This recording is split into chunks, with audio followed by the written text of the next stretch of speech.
There were 9 men at the table that night, and every one of them was more dangerous than the last, except for the woman refilling their water glasses, whom none of them noticed at all. That was their first mistake. Her name was Maria, though no one at that table would have been able to tell you so. To them she was the hand that filled the glass, the shape that cleared the plate, a gray apron moving quietly at the edge of the candle. In 4 hours of service she had not been looked at once, which was exactly why she heard everything.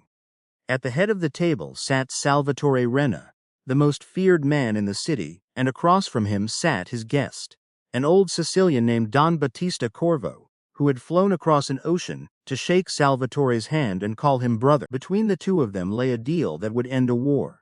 Wine had been poured, toasts were come, and around Don Corvo, speaking low and fast, in the rolling Sicilian of their mountain villages, his men were calmly discussing the best moment to kill everyone Salvatore had brought with him. They spoke without lowering their voices, because why would they? No one in this city spoke their dialect. The Americans across the table heard music. They heard menace disguised as courtesy. Maria heard a murder being planned, one course at a time. Stay with me here, because in about 3 minutes, this quiet woman is going to make a choice that most people would never dare to make. And it is going to change everything. If you're already holding your breath, tap that like button and subscribe so you don't miss what she does next. You should understand who Maria was before the world decided who she would be allowed to be.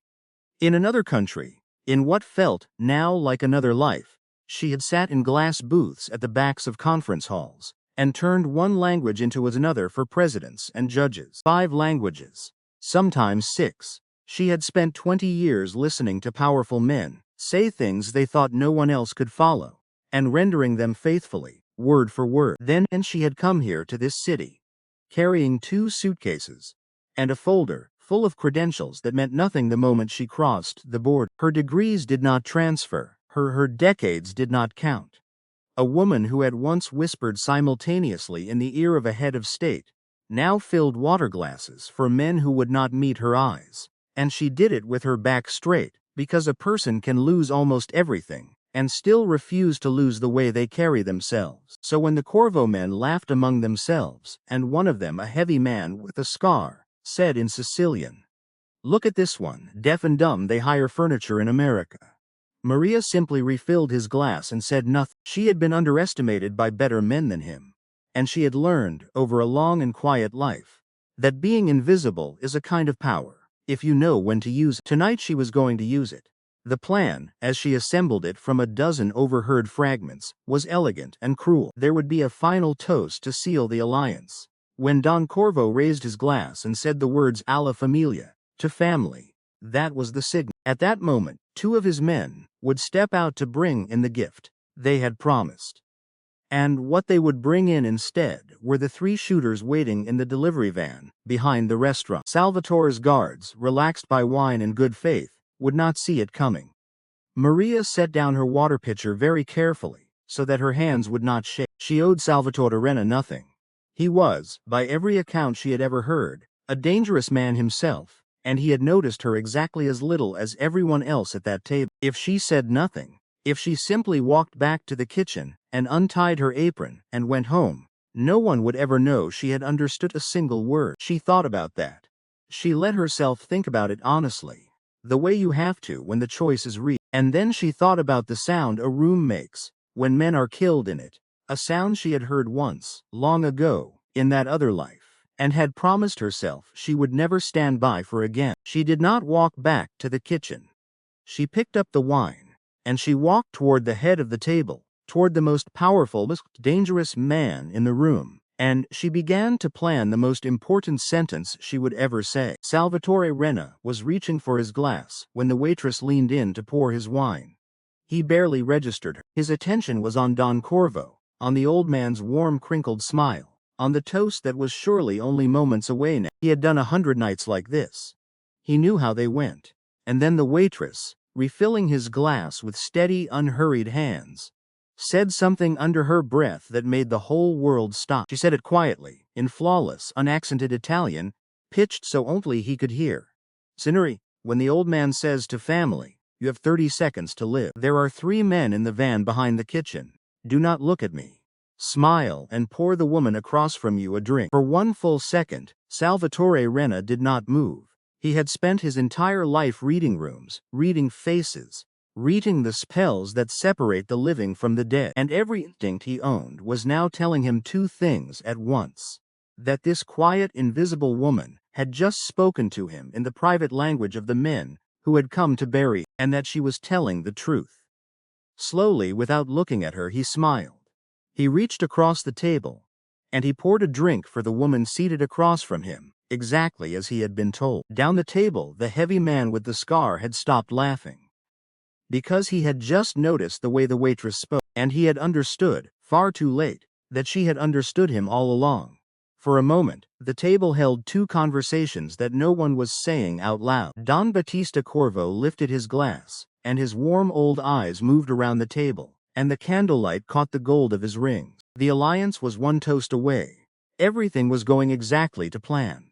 Salvatore, still smiling, set his own glass down and let his hand rest, very casually, near the edge of the table, where a man might reach for a napkin, or for something else. And Maria, the woman no one had looked at all night, stepped back into the shadows at the edge of the candlelight, and did the last thing her training had taught her. She got ready to run. Don Corvo rose to his feet. The room quieted. He smiled at Salvatore like a brother, and he raised his glass high, and he opened his mouth to say the two words that would start the killing. Somewhere behind the kitchen, in the dark of a parked van, three men checked their weapons and waited for their signal. And the most feared man in the city, warned by a waitress whose name he did not yet know, had exactly 30 seconds to decide how this night would end. 30 seconds is not very long, but for a man like Salvatore Renna, who had survived 48 years in a world that buried most before they turned 30, 30 seconds could be an eternity, if you knew exactly how to spend it. He spent the first two doing nothing at all. He let the warmth stay on his face. He let his shoulders stay easy. Across the table, Don Battista Corvo was still rising to his feet, still lifting that heavy crystal glass, still wearing the warm and fatherly smile of a man about to give the signal that would end a dozen lives. And then, just before the old man could speak, Salvatore stood up first.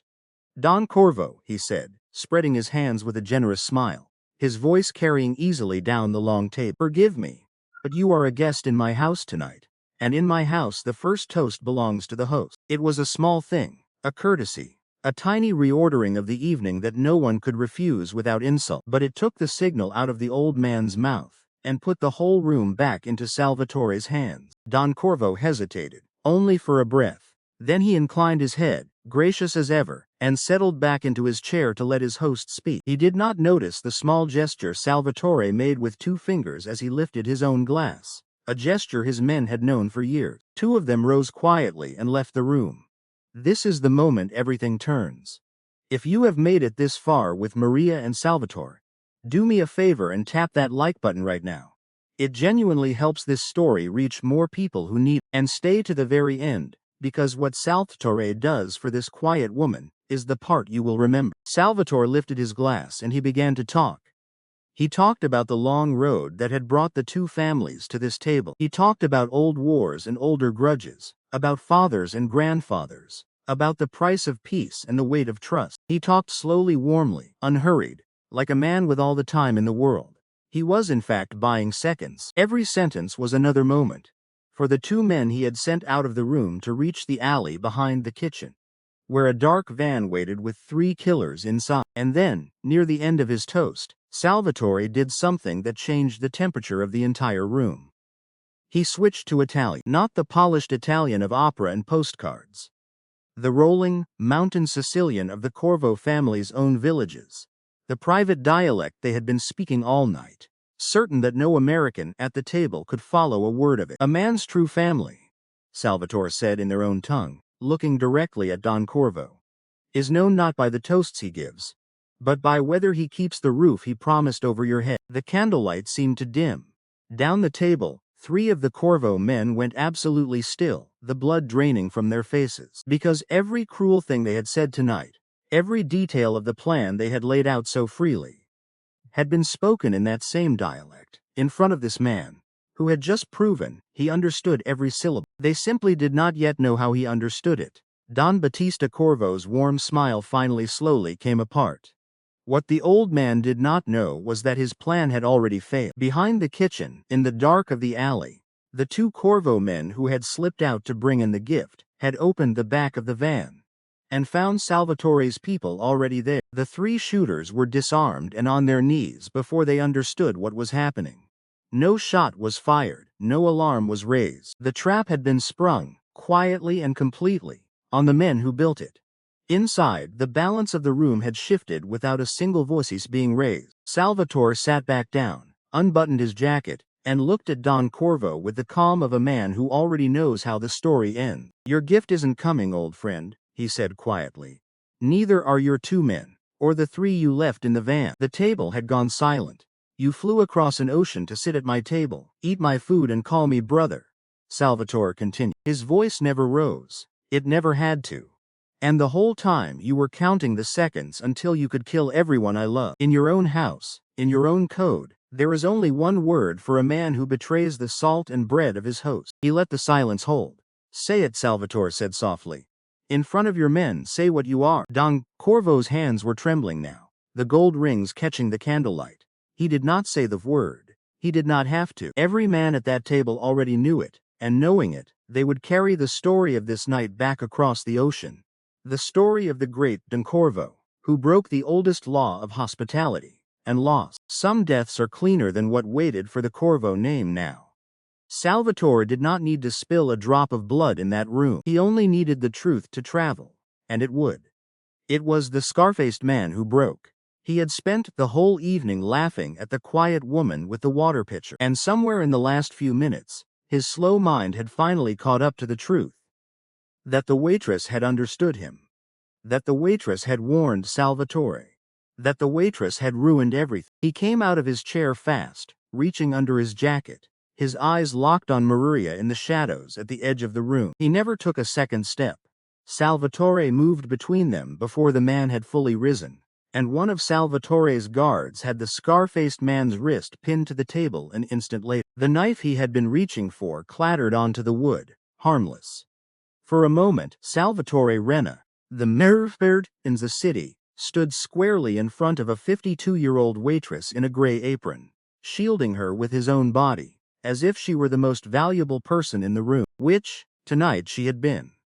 "Nobody," Salvatore said very quietly, to the scar-faced man.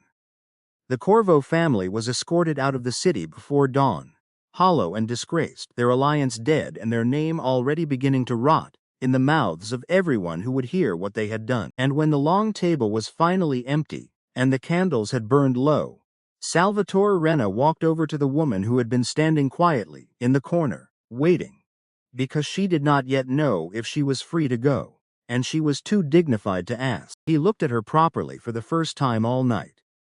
"You speak their dialect like you were born in those mountains," he said. "You are not a waitress." "I have been a waitress for 3 years," Maria answered. Her back was straight, her voice steady. "Before that, I was many things in a country that no longer counts them." "Tell me." So she told him. The glass booths and the conference halls. The 5 languages, sometimes 6.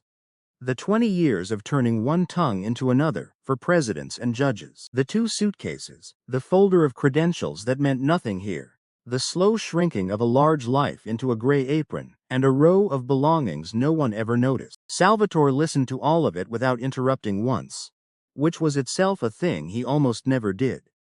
"You could have walked out that kitchen door tonight," he said when she finished. "No one would have known. You owed me nothing. Why didn't you?" Maria was quiet for a moment. When she answered, it was not with fears, and not with flattery, but with the plain dignity of a woman who had made her peace with who she was long ago. "Because a long time ago," she said, "in that other life, I stood in a room where terrible things were said, and I understood every word, and I did nothing. I told myself I would never be silent like that again."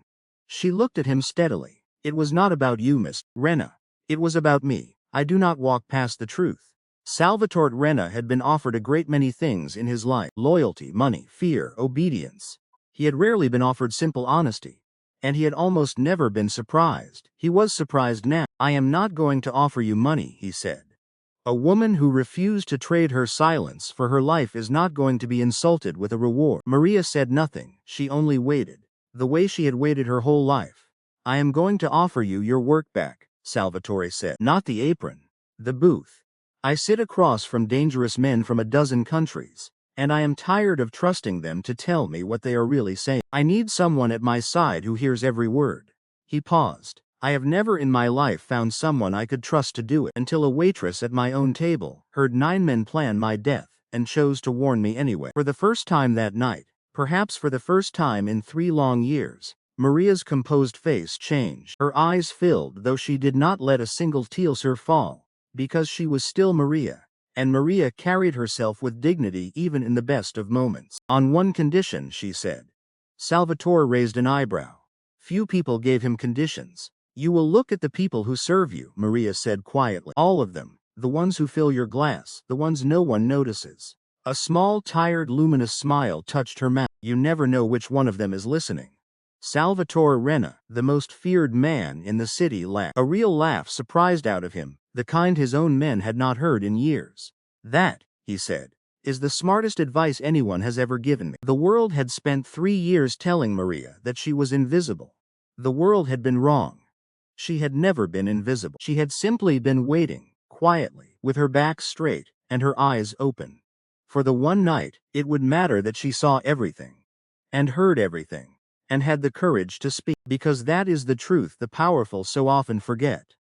The person you do not bother to look at is very often the one who understands you best of all. And a life is never truly wasted, no matter how small the world tries to make it. As long as the person living it still refuses to walk past what is right. Maria never filled another water glass. But she was from that night on, the one voice in every room that the most feared man in the city could not do without. If Maria's story moved you, leave a like, and share it with someone who has ever felt invisible.